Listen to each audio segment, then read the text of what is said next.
point guard. This is a neck knife. This design was originally conceived by Fred Perrin. It makes basically a minimalist handle, but yet you can have, a longer blade. Obviously, if you're using it in self-defense situation, you probably are not going to somehow lose your finger out of here and slide over the blade. It's about the only way you can get a handle this small and have this good of retention on it. This blade has the grooves in it to lighten it up, plus for traction, 3-finger grooves, and the square butt here is important.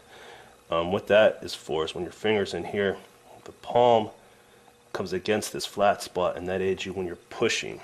So when you're stabbing into something, it's not going to want to slip out of your hand. Your palm reinforces it like this, and basically it goes in. It'd be like a syringe, kind of, just right in. Of course, with this low point, narrow point, first of all, the point, obviously it's going to be sharp out of the box, cold steel sharp, and the point is very sharp. Okay, it easily will penetrate this.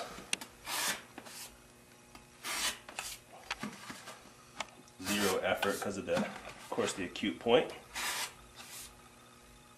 And notice how that pushes in my hand, it lines up with my arm, and then I can drive straight through. It does come with a serrated edge and a plain edge. The knife weighs only 2.8 ounces. It's got a 4-inch blade, but yet it's only 6 3/4 overall. So you have a long blade, small handle, but very important that you can get all fingers on here.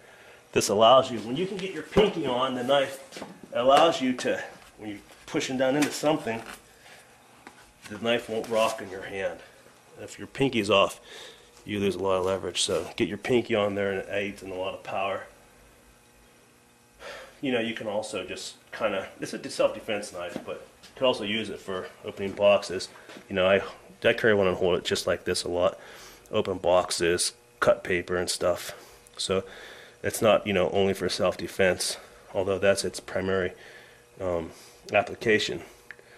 And, when it's in your hand, it's hard for somebody to get this out of your hand before you cut them into ribbons. And even if you get hit in the hand, maybe someone blocks a strike. If you've ever swung at somebody and they hit you here, a lot of times your hand automatically comes open. Maybe this will stay in your hand better.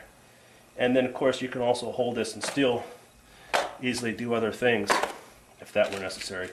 Pick up your car keys and run away. Okay? I'm going to try to cut some 1-inch rope. We'll see how that goes. Okay, here's my point guard. I'm going to go for the 1-inch rope. Obviously, this is no rope cutting champion knife, but a self-defense knife. However, any knife that you can cut a 1-inch rope with only a 4-inch blade, 6 3/4 overall, it's one great self-defense knife. So I think I can get it if I hit it right. Okay, that was easy. It was easy because I hit it in the right spot, I think. Nice cut for a lightweight blade with no belly.